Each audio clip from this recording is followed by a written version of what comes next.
Well, recently, Paula White, who, if you don't know, is Donald Trump's spiritual advisor, appeared on Pat Robertson's Sickening Network. In the interview, she not only said that these child internment camps that Donald Trump is running were beyond phenomenal, she also went on to dismiss comparisons of Jesus and Mary's situation in the Bible to that of these poor immigrant mothers and babies who are being ripped apart from one another by Donald Trump.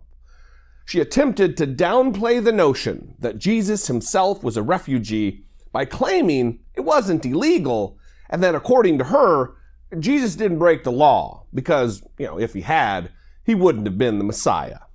Take a look. Since he did witness this firsthand, talk to me about what biblical scriptures come to mind when you saw this. Well, I think so many people have taken biblical scriptures out of context on this to say stuff like, well, Jesus was a refugee, and yes, he did live in Egypt for 3.5 years, but it was not illegal. If he had broke the law, then he would have been sinful, and he would not have been our Messiah. Well, Paula White, thank you so much for joining us. Thank you. Now look, for those of you who don't know, there's probably many, I was raised in a fundamentalist evangelical household by parents who are to this very moment conservative, Christian, Donald Trump supporters. I have spent a great deal of my life with my nose in a Bible, pen in one hand, highlighter in the other. I'm sure a lot of you know what I'm talking about. So I'm well acquainted with her bastardization of the Bible. Paula White, like many other charlatans, taint and twist their scriptures and religion into what can accurately be referred to as white Christian nationalism. Look, take note that in that clip, she doesn't admit that Jesus was a refugee, only that he lived in Egypt for a time. So let's set the record 100% straight. Jesus was a refugee. For those of you who don't know the story or maybe need a brief refresher, the Bible says that an angel came to Mary's husband Joseph in a dream and gave him the heads up to leave Bethlehem for Egypt because the king at the time, King Herod, was planning to search for Jesus and kill him.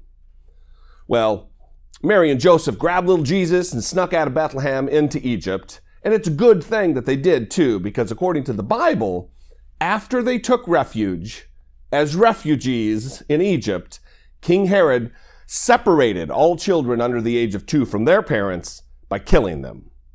So what is a refugee? Well, a refugee is defined as a person who has been forced to leave their country in order to escape war, persecution, or natural disaster. Jesus, Mary, and Joseph were clearly a family of refugees. So why is this dimwit, Paula White, so reticent to just say so? Well, like so many other hypocrites, when facts don't line up with your hateful views, you just look into the camera and you lie.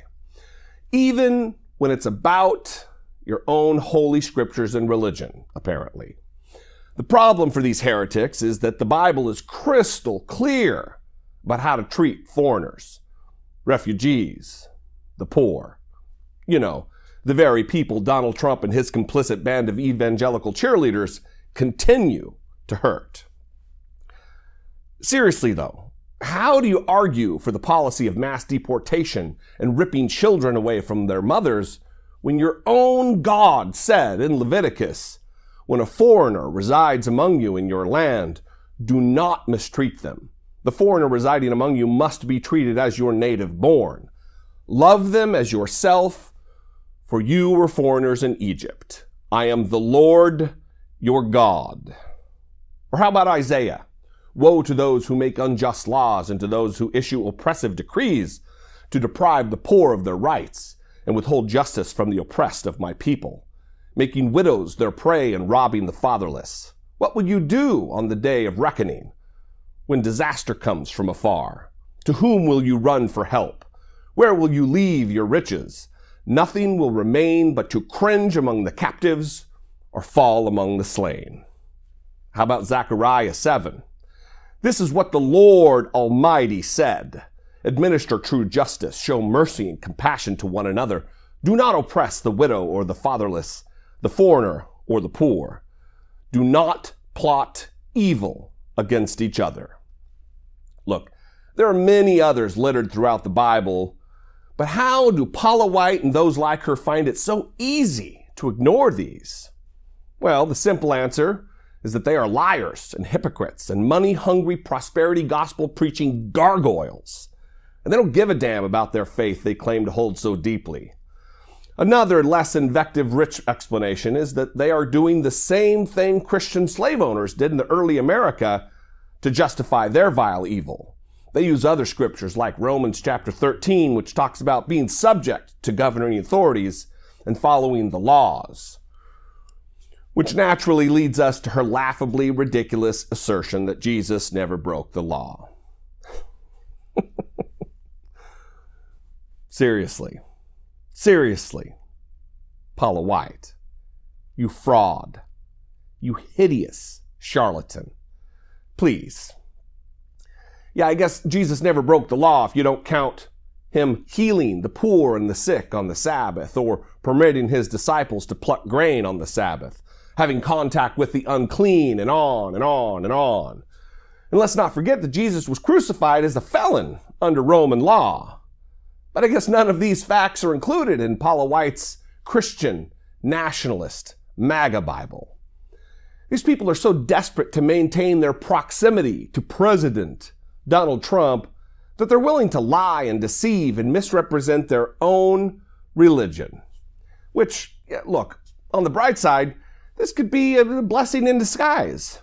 You know, now we're able to write off another person as untrustworthy. Because when all of this shakes out and Donald Trump is gone, people will remember which side you chose, Paula.